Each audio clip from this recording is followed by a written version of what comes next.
আইপিএলের 2 ফ্র্যাঞ্চাইজি বিক্রি হতে পারে, আর সেই সুযোগে শুরু হয়েছে ধনকুবেরদের টাকার যুদ্ধ।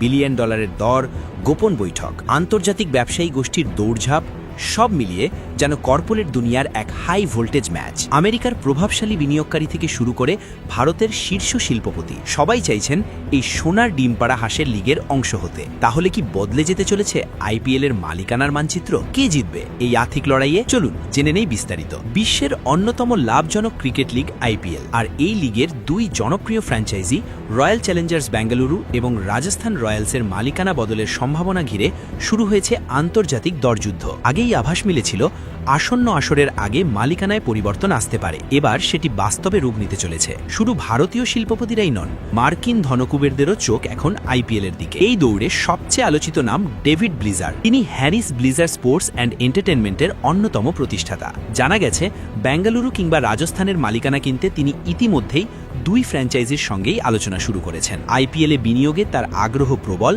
এবং তার প্রতিনিধিরা নিয়মিত যোগাযোগ রাখছেন সংশ্লিষ্ট মহলের সঙ্গে। তবে ব্লিজারের পথ একেবারেই মসৃণ নয়। তার প্রধান প্রতিদ্বন্দ্বী আব্রাম গ্লেজার। তিনি ইংলিশ ক্লাব ম্যানচেস্টার ইউনাইটেডের কো-চেয়ারম্যান এবং এনএফএল এর দল টাম্পা বে বুকানিয়ার্সের মালিকানার সঙ্গে যুক্ত। গ্লেজারও আইপিএল এর দল কিনতে দরপত্র জমা দিয়েছেন বলে জানা গেছে। সংবাদ মাধ্যমের প্রতিবেদন অনুযায়ী গতবারের চ্যাম্পিয়ন বেঙ্গালুরুর সম্ভাব্য মূল্য উঠতে পারে প্রায় $1.8 বিলিয়ন, ভারতীয় মুদ্রায় 16,000 কোটিরও বেশি।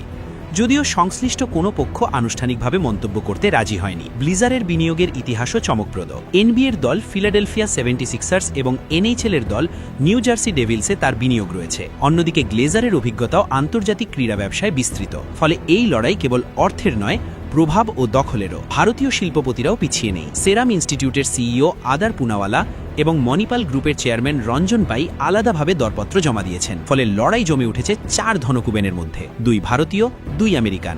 বর্তমানে বেঙ্গালুরুর মালিকানা রয়েছে যুক্তরাজ্য ভিত্তিক একটি পানীয় সংস্থার ভারতীয় শাখার হাতে, আর রাজস্থানের মালিক লন্ডন প্রবাসী শিল্পপতি মনোজ বাদল। জানা গেছে তারা আর বিনিয়োগ চালিয়ে যেতে আগ্রহী নন এবং বিষয়টি বিসিসিআইকে জানিয়েছেন। আইপিএল এর বাজার মূল্য নির্ধারণে কাজ করছে বৈশ্বিক বিনিয়োগ সংস্থা ব্ল্যাকস্টোন এবং কোলবার্গ গ্র্যাভিস রবার্টসন কোম্পানি। তাদের ইতিবাচক মূল্যায়নই বিদেশি বিনিয়োগকারীদের আরও উৎসাহিত করেছে। 2024-25 অর্থবর্ষে বেঙ্গালুরু প্রায় $56 মিলিয়ন লাভ করেছে। গত 3 বছরে তাদের লাভ বেড়েছে 73%। একই সময়ে রাজস্থানের লাভ বেড়েছে